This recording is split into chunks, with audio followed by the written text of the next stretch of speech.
बचपन से ही मेरा लुक बहुत हैंडसम और अट्रैक्टिव रहा है। मेरी बड़ी बहन को हमेशा यह डर सट्टिया रहता था कि कहीं बाहर की कोई आवारा लड़कियां मुझे अपने जाल में न फंसा लें। इसीलिए विदेश जाने से पहले उन्होंने मुझे पैक करके अपनी सबसे बड़ी बिजनेस राइवल के हवाले कर दिया। बिजनेस की दुनिया में मेरी बहन की सबसे बड़ी दुश्मन का नाम मार्क शुकिंग है। मेरी बहन ने उससे कहा कि मार्क शुकिंग, तुम कुछ समय के लिए मेरे छोटे भाई का ख्याल रख लो, मुझे एक जरूरी काम से विदेश जाना पड़ रहा है। मार्क शुकिंग ने हैरान होकर पूछा कि क्या तुम सच में चाहती हो कि मैं तुम्हारे भाई को संभालूं? क्या तुम श्योर हो? मेरी बहन ने जवाब दिया कि बिल्कुल, भले ही हम बिजनेस में एक दूसरे के कड़े कॉम्पिटिटर्स हैं, लेकिन हम बचपन के दोस्त भी हैं और साथ में बड़े हुए हैं। तुम मेरे भाई का अच्छे से ख्याल रखना, पैसों के मामले में मैं तुम्हें कोई कमी नहीं होने दूंगी। मार्क शुकिंग ने मुस्कुराते हुए कहा कि मुझे पैसों की कोई जरूरत नहीं है, बस तुम इसे मेरे पास छोड़ जाओ, वही काफी है। उस लड़की ने इतनी आसानी से और बिना एक भी पैसा लिए हाँ कर दी। तो मुक को लगा कि कुछ तो गड़बड़ है, लेकिन अब उनके पास कोई और रास्ता नहीं था। इस वक्त उन्हें हर हाल में विदेश जाना था और उन्हें डर था कि कहीं ने शैन को बाहर की बिगड़ैल लड़कियां बहला फुसला न ले। बहुत सोचने समझने के बाद उन्हें लगा कि इसे मार्क शुकिंग के पास छोड़ना ही सबसे सेफ रहेगा। मार्क शुकिंग की पर्सनल लाइफ बहुत क्लीन थी। उनके आसपास कभी कोई दूसरा लड़का नहीं देखा गया था, इसलिए वो ईशैन पर कोई बुरी नजर नहीं डालेगी। मेरी बहन ने उसे वार्न करते हुए कहा कि मैं तुम्हें पहले ही बता देती हूँ कि मेरा भाई बहुत सीधा साधा है, तुम उसे बिल्कुल भी परेशान नहीं करोगी। हमारे परिवारों की दुश्मनी का असर इस बच्चे पर नहीं पड़ना चाहिए। मार्क शुकिंग ने चिढ़कर कहा कि तुम बहुत ज्यादा बोलती हो। मेरी बहन ने कहा कि ठीक है, मैं अब और बकवास नहीं करूंगी, तुम्हारी हाँ ही मेरे लिए काफी है। ईशैन, अगले 2 महीने तक तुम इन्हीं के साथ रहोगे। इसके बाद मेरी बहन ने तुरंत बॉडीगार्ड्स को हमारा सामान अंदर रखने का ऑर्डर दिया। मैं एक तरफ खड़ा था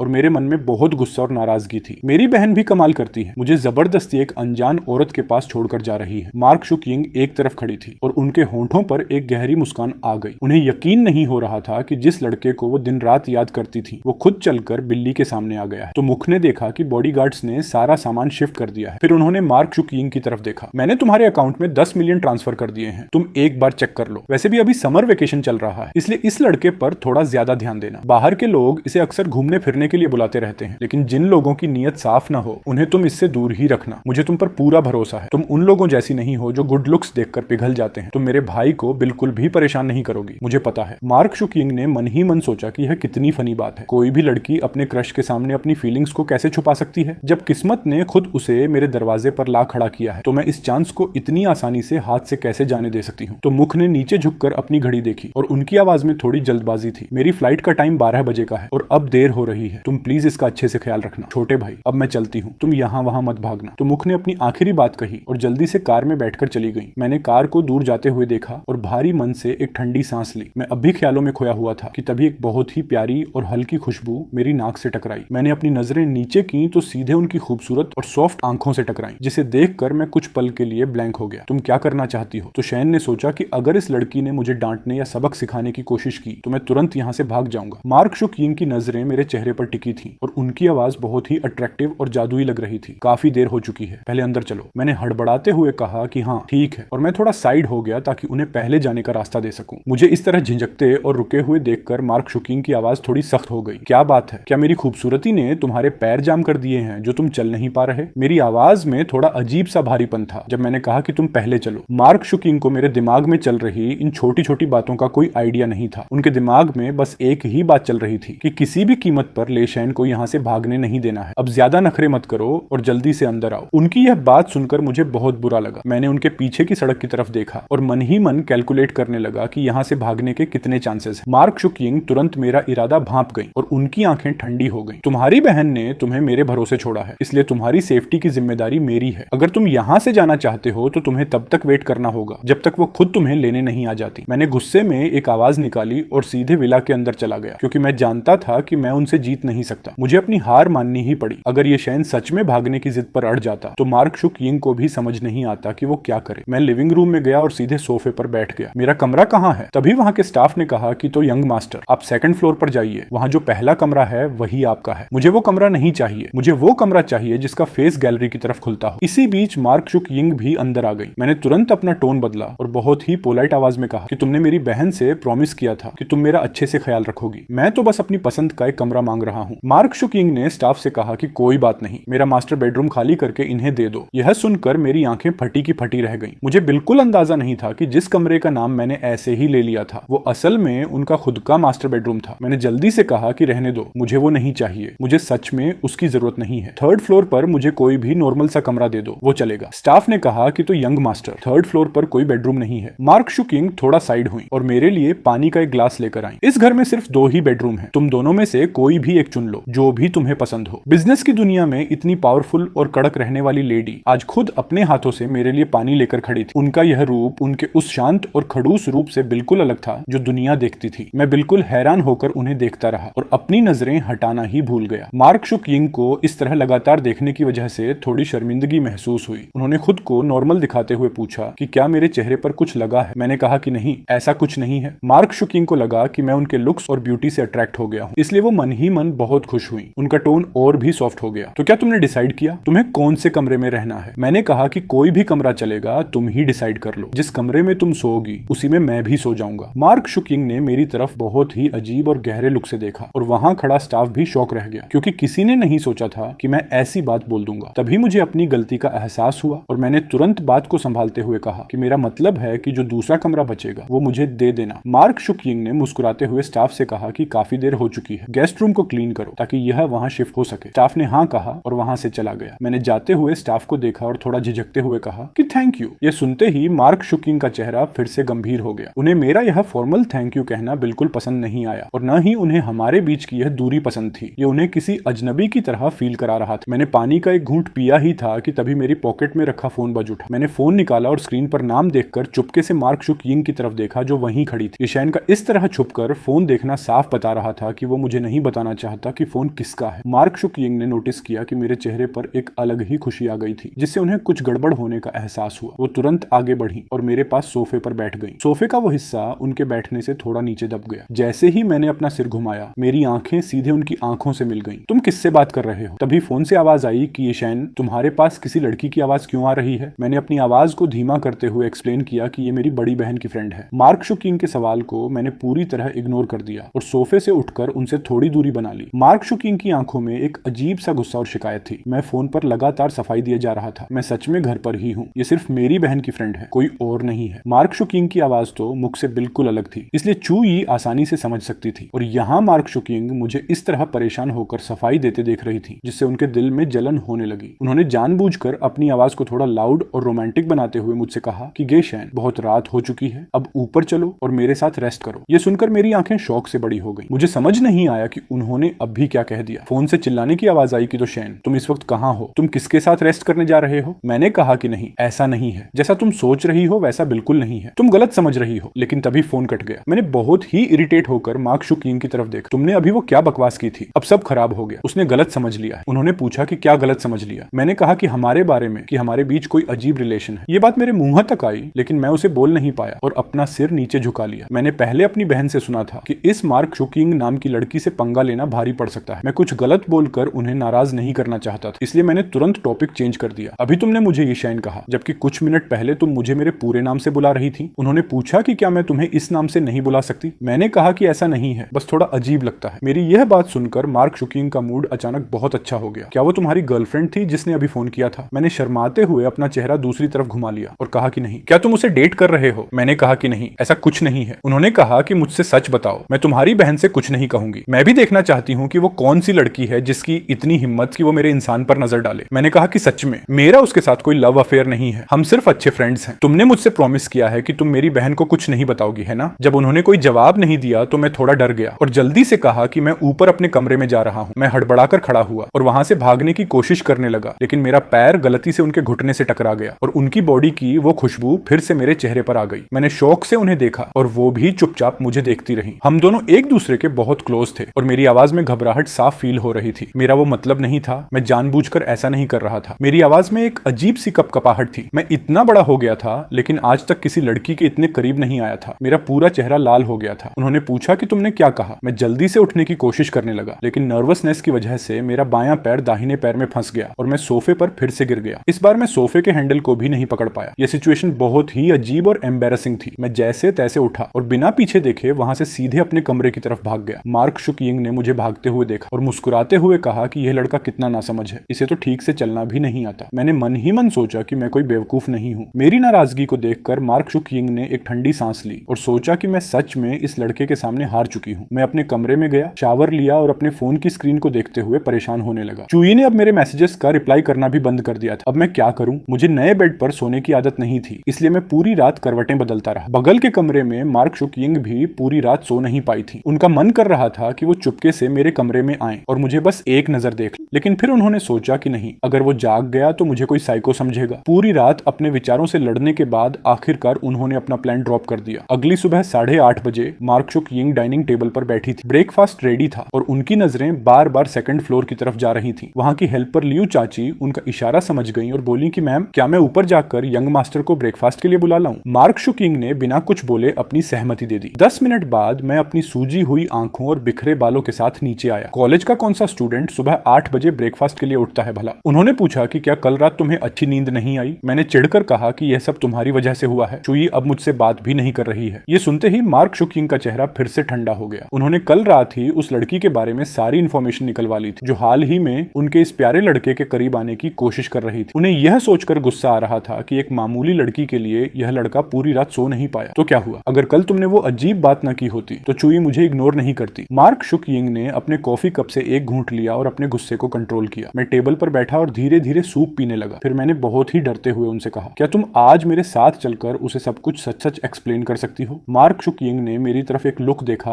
और कुछ नहीं कहा। मैं तुरंत शांत हो गया और चुपचाप अपना सूप खत्म करने लगा। मुझे लगा कि मैं नींद में पागल हो गया था जो मैंने उनसे ऐसी डिमांड कर दी। मैं खुद ही मुसीबत को बुलावा दे रहा था। जब मुझे लगा कि वो मना कर देंगी तभी उनकी आवाज आई, हमें कब जाना है? मैंने हैरान होकर कहा कि क्या तुम बिजी नहीं हो? शायद आज सही समय नहीं है। उन्होंने कहा कि ठीक है, तो हम कल चलेंगे। आज तुम घर पर आराम करो, कल मैं तुम्हें ले जाऊंगी। असल में मार्क शुकिंग के दिमाग में एक बड़ा प्लान चल रहा था ताकि कल उन दोनों का पैचअप होने की जगह हमेशा के लिए ब्रेकअप हो जाए। मैं उनके इस सीक्रेट प्लान से बिल्कुल अनजान था और सोच रहा था कि वो कितनी अच्छी इंसान है। मैंने अपनी पिछली हरकतों के लिए खुद को कोसा और सोचा कि अगली बार से मैं उनके साथ और अच्छे से पेश आऊंगा, क्योंकि वो मेरी बहन की पुरानी दोस्त। ये सोचकर मेरा माइंड थोड़ा रिलैक्स हुआ और मैं फिर से सोने चला गया। सोने से पहले मैंने चुई को एक मैसेज ड्रॉप किया कि कल मैं किसी को अपने साथ लेकर आऊंगा जो तुम्हें उस दिन की पूरी बात समझा देगी। सामने से तुरंत रिप्लाई आया कि इसकी कोई जरूरत नहीं है। अगली सुबह मैं मार्क शुकिंग की कार में बैठ गया। थैंक यू सो मच शुकिंग दीदी, जो आपने मेरे लिए अपना कीमती टाइम निकाला। मार्क शुकिंग के चेहरे पर एक प्यारी सी स्माइल आ गई, क्योंकि उन्हें दीदी कहना बहुत अच्छा लग रहा था। यह लड़का कितना इनोसेंट है। उन्होंने कहा कि कोई बात नहीं, मैंने तुम्हारी बहन तो मुझसे प्रॉमिस किया था कि मैं तुम्हारा पूरा ख्याल रखूंगी। मैंने पूछा कि शुकिंग दीदी, आप तो मेरी बहन की सबसे बड़ी बिजनेस दुश्मन हो, फिर भी उन्होंने मुझे आपके पास ही क्यों भेजा? उन्होंने कहा कि मुझे भी नहीं पता, शायद तुम्हारी बहन तो मुख की आंखें अंधी हो गई हैं। उसे लगता है कि तुम मेरे पास सबसे ज्यादा सेफ रहोगे। उसे यह नहीं पता कि मेरी नजरें तुम पर पिछले कई सालों से हैं। मैं खुद सोच रही थी कि तुम्हारे करीब कैसे आऊं, और उसने खुद तुम्हें मेरे पास लाकर एक परफेक्ट मौका दे दिया। चुई इस वक्त हमारी ही कंपनी में इंटर्नशिप कर रही थी, इसलिए मैं सीधे अपनी कंपनी में उससे मिलने पहुंच गया। कंपनी के नीचे पहुंचकर मैं और मार्क शुकिंग कार से उतरे। मार्क शुकिंग ने सामने खड़ी उस छोटी सी और मामूली कंपनी को देखा, अपनी भौहें सिकोड़ी और मन ही मन सोचा कि लेशैन की पसंद इतनी खराब है। पार्टनर ढूंढते वक्त क्या इसने उसकी फैमिली बैकग्राउंड को भी नहीं देखा? मैं 2 कदम आगे बढ़ा, पर जब मैंने देखा कि वो मेरे पीछे नहीं आ रही है तो मैंने वापस मुड़कर उनका हाथ पकड़ा और उन्हें अंदर खींचने लगा। चलो भी, अंदर चलो। मार्क शुकिंग की पलकें थोड़ी कांपी और उनकी नजर सीधे मेरे हाथ पर गई जिसने उनका हाथ थाम रखा था। जैसे ही वो मेरी कलाई को पकड़ने वाली थी, मैंने अचानक अपना हाथ हटा लिया और रिसेप्शन की तरफ तेजी से बढ़ गया। मार्क शुकिंग धीरे धीरे मेरे पीछे आ रही थी। उन्होंने फिर से मेरा हाथ पकड़ने की कोशिश की, लेकिन तभी काम खत्म करके मैं अचानक उनकी तरफ घूम गया। मार्क शुकिंग ने अपने खाली हाथ को देखा और उनके दिल में एक अजीब सी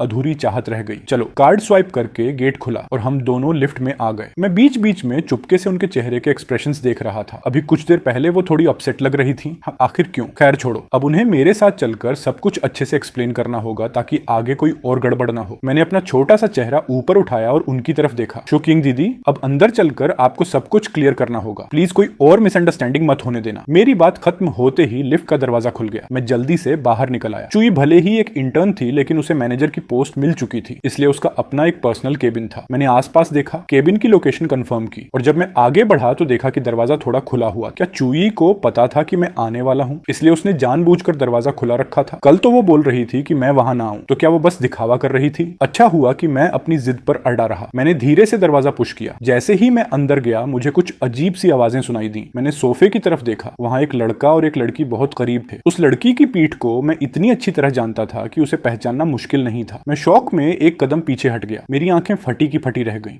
चुई ने जैसे ही मेरी आवाज सुनी, वो एकदम होश में आ गई। उसने घबराकर अपने पास बैठे लड़के की तरफ देखा। लू किंग यांग, तुम यहाँ कैसे? लू किंग यांग ने बहुत ही नॉर्मल तरीके से अपने कपड़े ठीक किए और हंसते हुए बोला, ये तुम यह क्या कह रही हो? चुई जल्दी से उठी और छोटे छोटे कदमों से दौड़ती हुई मेरे पास आई। गेशैन, ऐसा कुछ नहीं है जैसा तुम देख रहे हो। तुम पहले मेरी बात सुनो। मुझे लगा कि यह तुम हो। मैंने उसके कपड़ों और शरीर पर उन अजीब निशानों को देखा। मुझे इतना गुस्सा आया कि मेरे सीने में दर्द होने लगा। क्या तुम पागल हो? चुई ने फिर से मेरा हाथ पकड़ने की कोशिश की, लेकिन मार्क शुक यिंग तुरंत आगे आई और हमारे बीच में खड़ी हो गई। तुम्हारी इतनी हैसियत नहीं है कि तुम इसे हाथ भी लगा सको। चुई का चेहरा बहुत ही रो उतरा हुआ और कंफ्यूज लग रहा था। गेशैन, तुम मेरी बात समझो। मुझे सच में लगा कि वो तुम हो। मुझे नहीं पता कि यह सब इसके साथ कैसे बदल गया। मैंने कहा कि तुम मुझे बताओ कि मुझ में और इस लड़के में क्या सिमिलरिटी है। मैं बेकार में ही तुम्हारे सामने सब कुछ क्लियर करने के लिए किसी को अपने साथ लेकर आया था। मेरी आंखें सच में अंधी हो गई थी। चुई ने रोते हुए माफी मांगी कि मुझे माफ कर दो गेशैन, मुझसे गलती हो गई। मेरा यह इरादा नहीं था। मैं इसे पसंद नहीं करती। मेरे दिल में सिर्फ तुम हो। मेरी आंखों में उसके लिए सिर्फ नफरत और घृणा थी। मुझ जैसे यंग मास्टर को तुम्हारे जैसी यूज की हुई चीज की कोई जरूरत नहीं है। मुझे तुमसे घिन आती है। मैं तो बस उस दिन की बात क्लियर करने आया था, लेकिन अब लगता है कि इसकी कोई जरूरत नहीं है। हम आज के बाद कभी नहीं मिलेंगे। चुई जल्दी से गेशैन के पीछे भागी कि प्लीज मत जाओ, ये सच में एक मिसअंडरस्टैंडिंग है। तभी लू किंग यंग ने पीछे से आकर उसका हाथ पकड़ लिया कि ये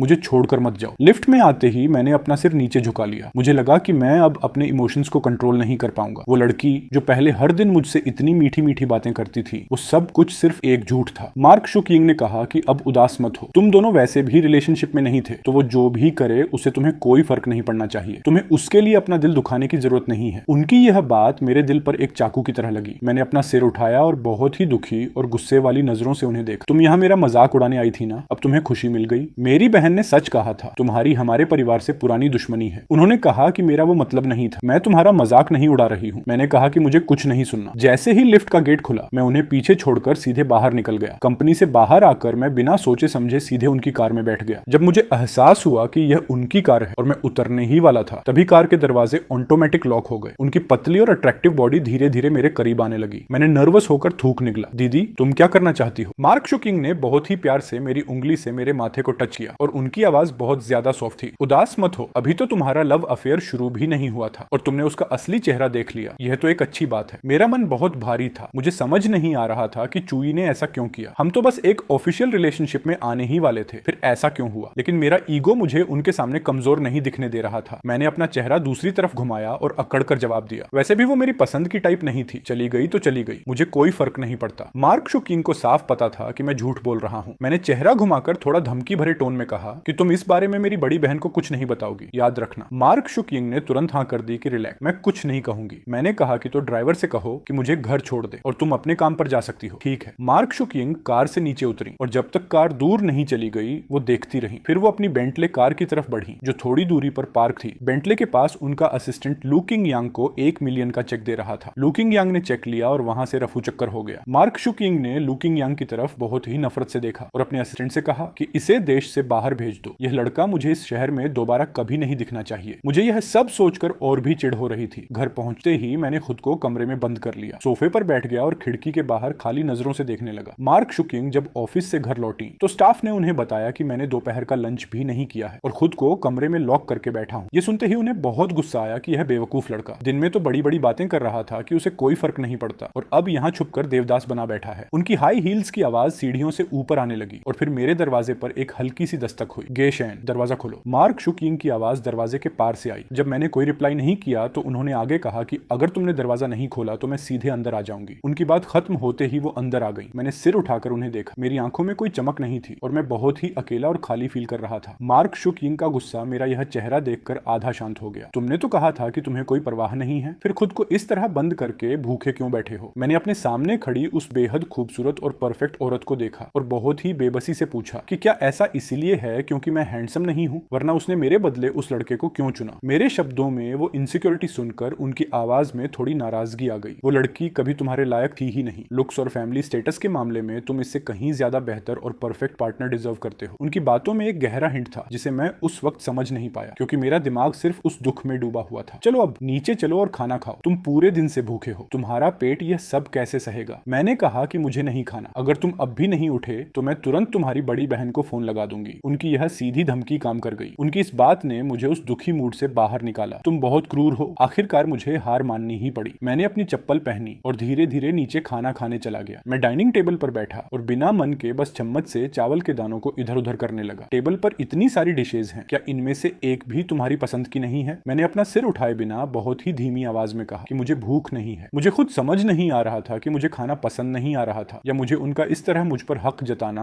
और केयर करना पसंद नहीं आ रहा था। मार्क शुक यिंग ने आगे कुछ नहीं कहा, लेकिन मैं उनकी बॉडी से निकलने वाली उस शांत और ठंडी दूरी को साफ फील कर सकता था। खाना खाने के बाद जब मैं वापस अपने रूम में आया तो चुई के ऑफिस का वो सीन मेरे दिमाग से हटने का नाम ही नहीं ले रहा था। मैं जितना ज्यादा उसके बारे में सोच रहा था, मुझे उतना ही ज्यादा फ्रस्ट्रेशन हो रहा था। पता नहीं मेरे दिमाग में क्या आया कि मैं अपने रूम से बाहर निकल गया। काफी देर तक कशमकश में रहने के बाद आखिरकार मैंने हाथ बढ़ाकर नॉक किया। थुक दिन का रूम ठीक मेरे रूम के बगल में ही था। काफी देर तक वेट करने के बाद भी जब अंदर से कोई हलचल नहीं हुई तो मेरा कॉन्फिडेंस डगमगाने लगा और मैं वापस लौटने ही वाला था। ठीक उसी वक्त रूम का दरवाजा अचानक खुल गया। सामने खड़ी वुमन को देखकर मेरी आंखें फटी की फटी रह गईं। वह अभी शोवर लेकर बाहर आई थी। उनके गीले बाल उनके शोल्डर्स पर बिखरे हुए थे, जिससे वह बेहद गॉर्जियस और रिलैक्स्ड लग रही थी। वह भला ऐसे कपड़ों में दरवाजा खोलने क्यों आई? मेरी आंखें अनजाने में उनकी फेयर स्किन की तरफ बार बार जा रही थी। नहीं, ये गलत है। आखिर मैं यह क्या कर रहा हूँ? मुझसे कुछ काम है क्या? उन्होंने सबसे पहले बात शुरू की। उनके टोन में थोड़ी सी हैरानी थी। अरे नहीं, कोई बात नहीं है। इतना कहकर मैं वहां से तुरंत भागने ही वाला था कि उन्होंने पीछे से आवाज देकर मुझे रोक लिया। नेथान, तुम कहाँ जा रहे हो? उनकी अट्रैक्टिव आवाज पीछे से गूंजी। मैंने अपने कदम रोक लिए। थोड़ा नर्वस होते हुए मैंने कहा, मैं बस बार में जाकर 2 पैग पीना चाहता हूँ। मेरी बात खत्म होते ही उन्होंने टोकते हुए कहा, तुम कहीं नहीं जा रहे हो, बहुत लेट हो चुका है। अब जब मैं बात बोल चुका था तो मैंने भी अड़ियल रुख अपनाते हुए आर्गुमेंट किया, मैं तो जाऊंगा, मेरा मूड वैसे भी बहुत खराब है। घर पर अल्कोहल है, अगर पीना ही है तो घर पर ही पियो। इतना कहकर उन्होंने अपने बेडरूम का दरवाजा बंद किया और आगे बढ़कर मेरी कलाई पकड़ ली। मैं बस शौक होकर उनके हाथ को देखता रह गया। उनके पीछे पीछे मैं बेसमेंट वाले वाइन सेलर में चला गया। उन्होंने अभी भी मेरी कलाई को बहुत धीरे से पकड़ा हुआ था, जैसे वह छोड़ना ही नहीं चाहती थी। उन्होंने एक luxury black and gold wine cabinet से रेड वाइन की एक बोतल निकाली। बोतल ओपन करने के बाद उन्होंने वाइन को एक डिकेंटर में डाला। डिकेंटर से आती हुई रेड वाइन की वो शानदार खुशबू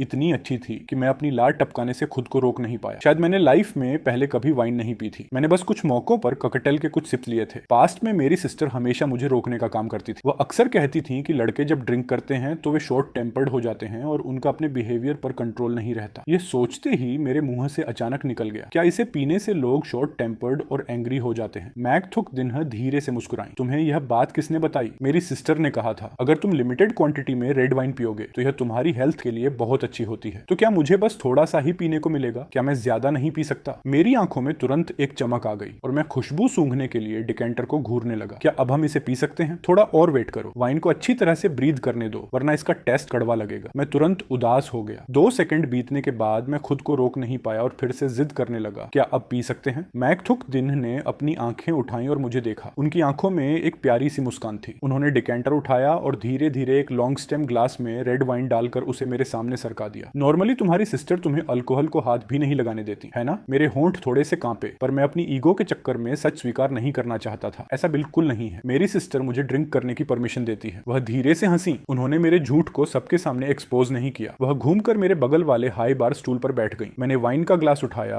और एक छोटा सा सिप लिया, पर लेते ही मेरा चेहरा अजीब सा बन गया। ये बहुत कड़वी और कसैली थी। इसका टेस्ट बिल्कुल भी अच्छा नहीं था। ये कॉकटेल जितनी टेस्टी नहीं थी। तुम्हें इसकी आदत नहीं है ना? क्यों ना मैं तुम्हारे लिए कुछ फ्रूट जूस ले आऊं? मैंने गुस्से में एक नखरेबाज बच्चे की तरह उन्हें देखा और अपना ईगो दिखाने के लिए एक ही घूंट में पूरा ग्लास खाली कर दिया। वह कड़वा और तीखा टेस्ट मेरे पूरे मुंह में फैल गया। ये वाइन सच में सिर्फ नाम की ही बड़ी थी, काम की नहीं। मैक थुक दिन के खूबसूरत लाल होंठों पर एक मुस्कान आ गई। उन्होंने खुद अपनी वाइन का एक सिप लिया। मुझे दोबारा अपने ग्लास में वाइन डालते देखकर उन्होंने मुझे वार्न किया कि धीरे धीरे पियो, वरना तुम्हें नशा चढ़ जाएगा। मैंने एक हल्की सी आवाज निकाली और सोचा कि मैं कोई आम इंसान नहीं हूं जो इतनी जल्दी हार मान जाऊं। मैंने एक बार फिर पूरा ग्लास एक ही सांस में खाली कर दिया, लेकिन जैसे ही यह दूसरा ग्लास मेरे पेट में गया, मेरा सिर घूमने लगा, मेरी आंखों के सामने धुंधलापन छाने लगा और मेरा पूरा शरीर बार काउंटर पर ढह गया। अब मेरा हिलने का भी मन नहीं कर रहा था। मैक थुक दिन मुस्कुराते हुए अपना सिर हिलाने लगी। वह आराम से अपनी वाइन एंजॉय कर रही थी और धीरे से बुदबुदाई। ऐसा लगता है कि नेथान सच में अपनी सिस्टर के सामने एक सीधे साधे बच्चे की तरह रहते हैं। मैंने धुंधली आंखों से अपना सिर उठाया, उनके चेहरे को ध्यान से देखा और कहा, सिस्टर आप बहुत अच्छी हैं। मैक थुक दिन की आंखों में हैरानी और खुशी का एक मिक्स इमोशन आया। वह मेरे करीब आई और पूछा, क्या सच में ऐसा है? मैंने नशे की हालत में पागलों की तरह अपना सिर हिलाया। ओह गॉड, मेरा सिर अब और भी ज्यादा घूम रहा है। मैं उनके अट्रैक्टिव लाल होंठों को लगातार देख रहा था। तभी मेरे दिमाग में फिर से चुई के ऑफिस का वो सीन आ गया और मेरे दिल में फिर से एक दर्द सा उठा। नशा चढ़ने की वजह से मैं उनके और करीब आ गया। उन्होंने बहुत ही सॉफ्ट और अट्रैक्टिव टोन में मुझसे पूछा, क्या तुम्हें याद है कि मैं कौन हूँ? मैंने अपना सिर हिला दिया। मेरा सिर इतना भारी था कि मैं बस खुद से ही बातें कर रहा था। क्या मैं परफेक्ट नहीं हूँ? वह बेबस दिखी, लेकिन उनकी आवाज में बहुत प्यार था। तुम परफेक्ट हो, बहुत परफेक्ट हो। हमारे नेथान सबसे बेस्ट। मैक थुक दिन लगातार मुझे संभाल रही थी। मैंने अपना चेहरा ठंडे बार काउंटर पर टिका दिया। मेरी आंखें बिल्कुल सुस्त थीं और मैं धीरे से फुसफुसाया, मैं सबसे बेस्ट हूँ। ये ये तो चूई ही है जो मेरे लायक नहीं है। मैक थुक दिन एक तरफ खड़ी होकर मुझे बहुत प्यार से देख रही थी। ये प्यारा सा पिल्ला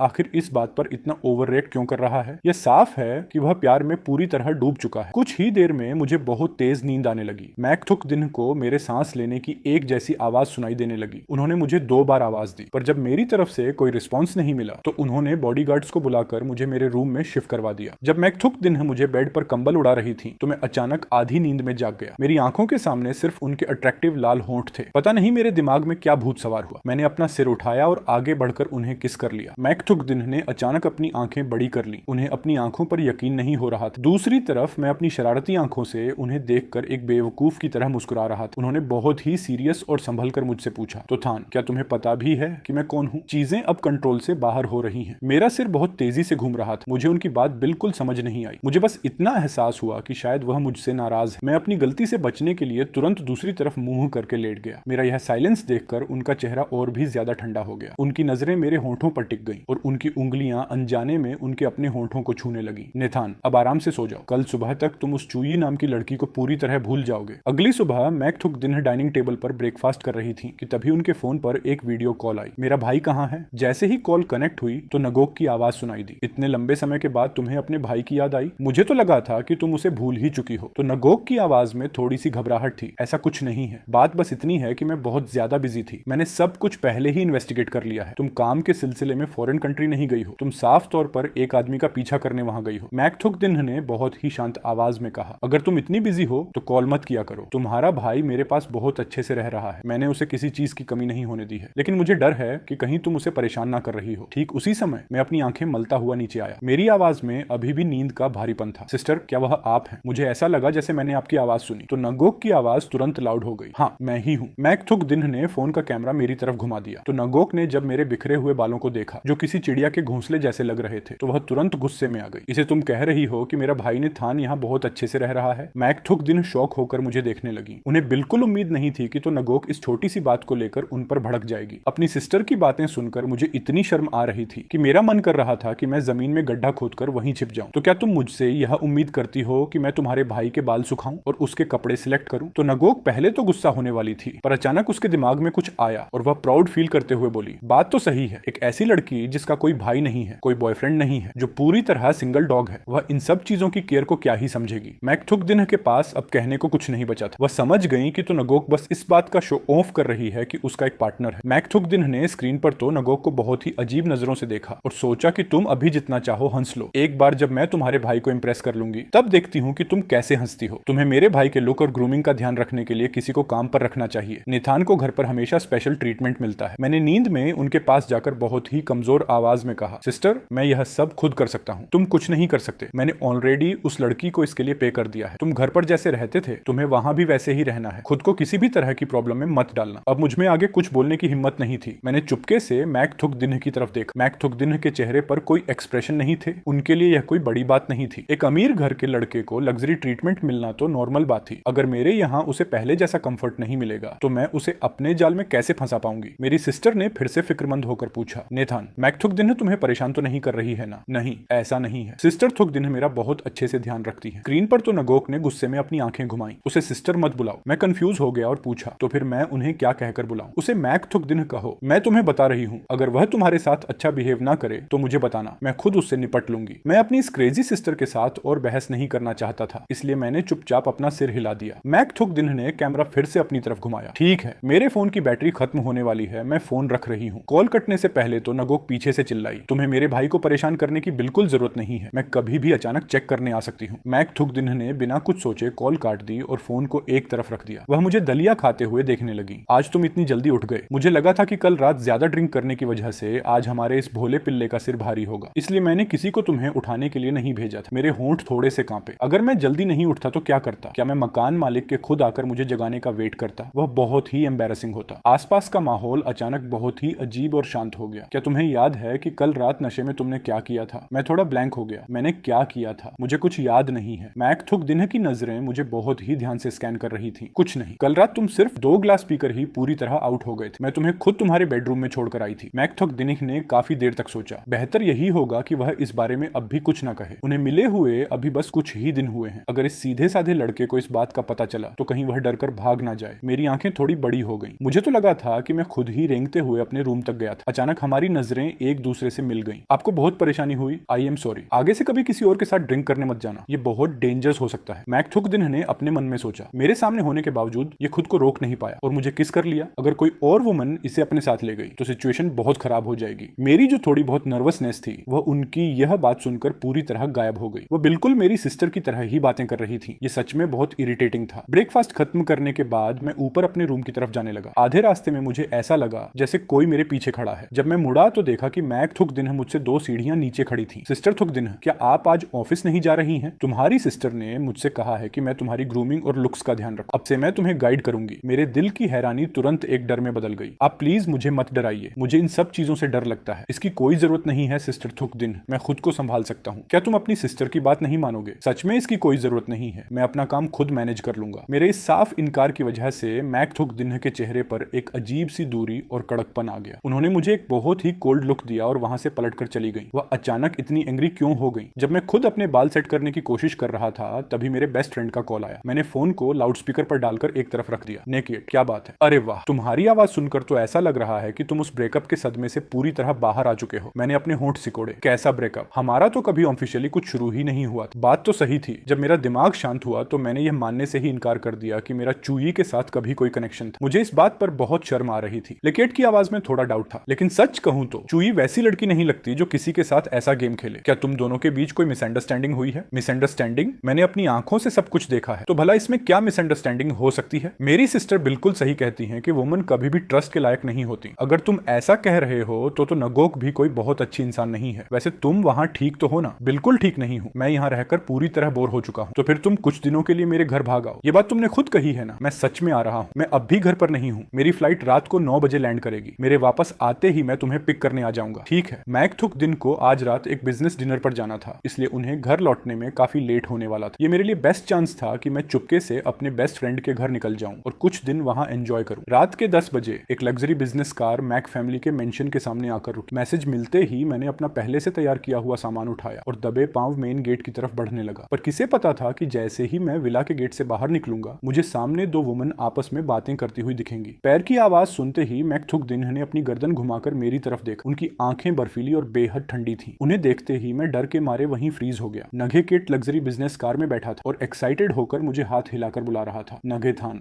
मैंने बस एक बार उसे देखा और फिर तुरंत अपनी नजरें चुरा ली। मोंगाओ ने मुझे ना यकीन होने वाले चेहरे से देखा तो नगोक ने सच में अपने छोटे भाई को इसकी देखरेख में छोड़ दिया। मैक थुक दिन ने कोई जवाब नहीं दिया। इस वक्त उनका मूड बहुत खराब था। ये बेवकूफ पिल्ला मुझे विश क्यों नहीं कर रहा? ये मुझे सिस्टर क्यों नहीं बुला रहा? उन्होंने ठंडी आवाज में पूछा। इतनी रात को तुम बाहर कहाँ जा रहे हो? मैं अनजाने में ही घबरा गया। ये औरत तो मेरी सिस्टर से भी ज्यादा डरावनी है। मैं बाहर घूमने जा रहा हूँ। मैंने कार के अंदर बैठे नगे केट की तरफ देखा, मदद की उम्मीद में। तुम कहीं नहीं जाओगे? क्यों नहीं? बहुत देर हो चुकी है। दिन में जाना ठीक है लेकिन रात को नहीं। मैंने फिर से मोंगाओ की तरफ देखा। सिस्टर मोंगाओ, क्या मैं आपके घर घूमने आ सकता हूँ? वैन मोंगाओ ने अनजाने में ही मैक थुक दिन की तरफ देखा। हालांकि मुझे पता था कि इस ट्रिप का मोटिव तो थान को रिसीव करना है, लेकिन यहाँ मैक थुक दिन खुद प्रेजेंट थी। ऐसे में भला मेरी हिम्मत कैसे होती कि मैं हाँ कह दूं। नेथान, अच्छे बच्चे बनो, बहुत लेट हो गया है। ऐसा करते हैं कि कल तुम नगे केट के साथ बाहर घूमने चले जाना। मैंने कार में बैठे केट को थोड़े मायूस चेहरे से देखा। लेकेट ने गुस्से में अपनी सिस्टर को देखा। मेरी सिस्टर सच में बहुत बुद्धू है। वह मैक थुक दिन को भी हैंडल नहीं कर पाई। मैक थुक दिन ने सीधे वहां से जाने का ऑर्डर दे दिया। आप दोनों अब वापस जा सकते हैं। मैंने और लेकेट ने कार के शीशे के आर पार एक दूसरे को उदास नजरों से देखा। मैक थुक दिन मेरे पास आई और गुस्से में चिल्लाई, क्या देख रहे हो? चलो चुपचाप घर के अंदर चलो। मैंने अपनी नजरें हटाई और बिना मन के अंदर जाने लगा। मैंने अपने मुंह में ही बुदबुदाया, क्या आपका घर समंदर के किनारे है जो यह इतना बड़ा है? ये सब तुम्हारी सिस्टर के इंस्ट्रक्शंस हैं। मैं तुरंत पीछे मुड़ा और अपनी आंखें सिकोड़कर उन्हें देखने लगा। क्या आप मेरी सिस्टर की जानी दुश्मन नहीं है? फिर आप उनकी हर बात इतनी आज्ञाकारी बनकर क्यों मान रही हैं? कहीं ऐसा तो नहीं कि आप मन ही मन उनसे सीक्रेट लव करती हैं? मैं उसे सीक्रेट लव? मैंने अपने दिल में गुस्सा महसूस किया। पक्का इनका दिमाग खराब हो गया है। आपको थोड़ा बोल्ड होना चाहिए, समझे आप? मेरी सिस्टर मुझे जो कुछ भी करने से मना करे, आपको मुझे वही करने के लिए उकसाना चाहिए। तभी तो यह साबित होगा कि आप मेरी सिस्टर की जानी दुश्मन हैं। मैंने अपना हाथ पीछे खींचने की कोशिश की पर मैक थुक दिन ने मेरी कलाई पकड़ ली। आप क्या करने जा रही हैं? मेरी आंखों में डर साफ दिख रहा था। नेथन, क्या तुम मुझे सिखा रहे हो कि मुझे क्या करना चाहिए? मैंने अपनी गर्दन तान कर बात को कवर अप करने की कोशिश। मैंने ऐसा नहीं किया, यह बस एक सजेशन था। मानना या ना मानना आपकी मर्जी है। मैक थुक दिन के चेहरे पर कोई इमोशन नहीं था। उन्होंने बस एक हल्की सी मुस्कान दी। क्या तुम मुझे छोड़कर जाना चाहते हो? मैंने अपने दिल के खिलाफ जाकर झूठ बोला। नहीं तो। मैक थुक दिन ने मन में सोचा, ये प्यारा पिल्ला सच में में झूठ बोलना नहीं जानता। ये अपने थॉट्स को चाहे कितना भी छुपाने की कोशिश करे पर ये खुद को एक्सपोज कर ही देता है। नेथान, अच्छे बच्चे बनो, मैं तुम्हारे साथ बहुत अच्छे से रहूंगी। उनकी अट्रैक्टिव और मैजिकल आवाज सुनकर मेरे दिल की धड़कन एक पल के लिए रुक गई। सिस्टर थुकदिन, अब से मैं पक्का आपकी हर बात मानूंगा, आप जो कहेंगी मैं वही करूंगा। मैक थुकदिन ने मेरी बात पर थोड़ा डाउट जताया और काफी देर बाद जवाब दिया, अब से हर रात 8 बजे तुम्हारा कर्फ्यू टाइम होगा। फिर थोड़ा सोचते हुए उन्होंने आगे बढ़ा दिया, मौसम ठंडा हो रहा है, इसे बदलकर 7 बजे कर देते हैं। ये सुनते ही मेरे चेहरे की वो छोटी सी मुस्कान तुरंत गायब हो गई। अरे, इस औरत के अंदर तो थोड़ी सी भी इंसानियत नहीं है। मैं अपनी सिस्टर को फोन करके कंप्लेंट करूंगा और बताऊंगा कि आप मुझे टॉर्चर कर रही हैं। मैक थुकदिन ने मुझे वापस जाते हुए देखा और अपना फोन निकालकर तो नगोक को एक मैसेज भेजा, आजकल बाहर बहुत सी बिगड़ैल लड़कियां घूमती रहती हैं, इसलिए कर्फ्यू का यह रूल एक अच्छा आइडिया है। मुझे काम पर जाना होता है, मैं हर वक्त उस पर नजर नहीं रख सकता। अपने रूम में पहुंचकर मैंने तुरंत तो नगोक को कंप्लेंट करने के लिए कॉल किया, पर रिजल्ट बिल्कुल उल्टा रहा। कंप्लेंट तो दूर, मुझे ही उनकी तरफ से एक लंबा लेक्चर सुनना पड़ गया कि मैं उन बिगड़ैल लड़कियों के साथ उठना बैठना बंद कर दूं। मुझे इतना गुस्सा आया कि मैं रात भर सो नहीं पाया। अगली सुबह मैं अंदर भरे गुस्से के साथ सोकर उठा और डाइनिंग टेबल पर जाकर बैठ गया। मैं सामने बैठी उस औरत को घूर रहा था जो अपने फोन में बिजी थी। मैक थुकदिन ने मेरी नजरों की कोई परवाह नहीं की और पीने के लिए कॉफी का कप उठाया। मैं तुरंत अपनी सीट से खड़ा हुआ, उनके हाथ से कॉफी का कप छीना और उसे सीधे फ्लोर पर फेंक दिया। मैंने टेबल पर अपने हाथ टिकाए और चैलेंजिंग लुक में अपनी ठुड्डी ऊपर उठाई। मैक थुकदिन के हाथ पर कॉफी की कुछ बूंदें गिर गईं। पास खड़ी डीलियू ने यह देखा और तुरंत वहां से निकलने का बहाना ढूंढा। बड़ी मालकिन, आप प्लीज थोड़ा वेट कीजिए, मैं अभी आपके लिए दूसरा कप बनाकर लाती हूँ। मैंने मैक थुकदिन की आंखों में देखा और मेरे दिल में एक सिहरन सी दौड़ गई। शिट, ये तो गड़बड़ हो गई, वह सच में बहुत गुस्से में है। मैंने चुपके से उन्हें ऑब्जर्व किया पर मुझे कुछ अजीब लगा। वह मुझ पर चिल्ला क्यों नहीं रही? अगर वह मुझ पर चिल्लाएंगी नहीं तो मुझे अपनी सिस्टर से कंप्लेंट करके घर वापस जाने का चांस कैसे मिलेगा? क्या उन्हें अभी भी उतना गुस्सा नहीं आया है? ठीक उसी वक्त डीलियू कॉफी का एक नया कप लेकर आई। बड़ी मालकिन को गुस्सा न करते देख वह भी हैरान थी। मैंने तुरंत आगे बढ़कर कॉफी का एक बड़ा सिप ले लिया। ये इतनी कड़वी क्यों है? मैक थुकदिन ने अपना फोन साइड में रखा और आराम से अपनी ठुड्डी पर हाथ रखकर मुझे देखने लगी। मैंने इसे पी लिया है, इतना कहकर मैंने उस कप को गुस्से में टेबल पर पटक दिया। बेचारे हाउस हेल्पर के लिए इसे साफ करना आसान नहीं होने वाला था। मैंने सुना था कि उन्हें ऑब्सेसिव कंपल्सिव डिसऑर्डर यानी सफाई की बीमारी है। अगर मैंने इस कप से एक सिप ले लिया है तो वह इसे दोबारा हाथ भी नहीं लगाएंगी। अचानक मैक थुकदिन ने पूछा, क्या यह टेस्टी है? मैं एक पल के लिए ब्लैंक हो गया, फिर खुद को संभालते हुए जिद में जवाब दिया, हाँ बहुत टेस्टी है। मेरी बात खत्म होते ही उन्होंने कॉफी का कप उठाया और अपने होंठ ठीक उसी जगह पर टिकाए जहां से मैंने सिप लिया था। उन्होंने एक ही बार में पूरी कॉफी खत्म कर दी। मैं शॉक होकर अपना मुंह खोले देखता रह गया। पास खड़ी डीलियू का चेहरा ऐसा था जैसे उसने कोई भूत देख लिया हो। मैक थुकदिन ने बहुत ही नॉर्मल टोन में कहा, आज की कॉफी काफी स्वीट है। मैंने अपने मन में बुदबुदाया, इसमें स्वीट जैसा क्या था? क्या इस औरत के टेस्ट बड्स खराब हो चुके हैं? लेकिन पास खड़ी डीलियू इसके पीछे का डीप मीनिंग समझ चुकी थी। मैंने तो पहले ही कहा था, बड़ी मालकिन किसी को भी अपने घर में ऐसे ही रहने की परमिशन नहीं देती। तो यह बात है, ये उनके दिल के बेहद करीब है। मैक थुकदिन खड़ी हुई और जाते जाते कूल टोन में बोली, मैं ऑफिस जा रही हूँ, अगर बाहर घूमने जाना हो तो रात 8 बजे से पहले घर आ जाना। कुछ तो गड़बड़ है। मेरी सिस्टर ने तो साफ कहा था कि उन्हें सफाई की बीमारी है। क्या मेरी इन्फॉर्मेशन ही गलत थी? मुझे इस तरह ब्लैंक देखकर मैक थुकदिन जाने के लिए मुड़ी। सिस्टर थुकदिन, मैक थुकदिन के कदम वहीं रुक गए। उनकी नजरें सीधे मेरे हाथ पर गईं जिससे मैंने उनका हाथ पकड़ रखा था। ओह, ये प्यारा सा बुद्धू पिल्ला आज खुद आगे बढ़कर मुझसे क्लोज होने की कोशिश कर रहा है। मैंने बहुत ही उम्मीद भरी नजरों से उन्हें देखा। सिस्टर थुकदिन, प्लीज मुझे भी अपने साथ ऑफिस ले चलिए। क्या तुम श्योर हो? मैं पूरी तरह श्योर हूँ। मैं पूरे दिल से आपके साथ चलना चाहता हूँ। मैंने डिसाइड कर लिया था, मैं साये की तरह उनके साथ चिपका रहूंगा ताकि वह मुझसे इरिटेट हो जाए और मुझसे नफरत करने लगे। मैक थुकदिन ने खुशी खुशी अपना सिर हिलाया। ठीक है चलो। मेरे दिल में एक विनर वाली फीलिंग आई। इस तरह मैं शान से उनके साथ उनकी मेबैक कार में बैठ गया। मैंने अपनी सिस्टर को कंफर्म करने के लिए कई मैसेज भेजे। मैक थुकदिन को ऐसे मर्द बिल्कुल पसंद नहीं थे जो चालाक और डिस्टेंस मेंटेन करना न जानते हो। मैंने अपना फोन साइड में रखा और बहुत ही कैजुअली अपना हाथ उनके शोल्डर पर रख दिया। मैक थुकदिन की आंखें बहुत ही सॉफ्ट और लविंग इमोशंस से भरी हुई थी। ये प्यारा पिल्ला आज इतना एक्टिव कैसे हो गया? वो बहुत ही नेचुरल तरीके से अपना सिर मेरे शोल्डर पर टिकाकर बैठ गई। मैं पूरी तरह फ्रीज हो गया। इसका क्या मतलब है? वह अपना सिर मेरे शोल्डर पर क्यों रख रही है? उन्हें तो मेरा हाथ झटक देना चाहिए था ना। मैं कुछ देर कशमकश में रहा, फिर नर्वस होते हुए पूछा, सिस्टर थुकदिन, क्या आप मुझे खुद से दूर नहीं करेंगी? मैक थुकदिन धीरे से हंसी। मैं तुम्हें दूर क्यों करूं? हमारे नेथान आखिर इतने प्यारे और सीधे जो हैं। मेरे चेहरे के एक्सप्रेशंस और भी अजीब हो गए। मैं उनके परिवार का हिस्सा कब से बन गया? जैसे ही मैं अपना हाथ पीछे खींचने वाला था, उन्होंने अपना हाथ मेरी पीठ के पीछे से घुमाया और मेरी वेस्ट को टाइटली हग कर लिया। मेरे चेहरे पर एक ऐसी फीलिंग थी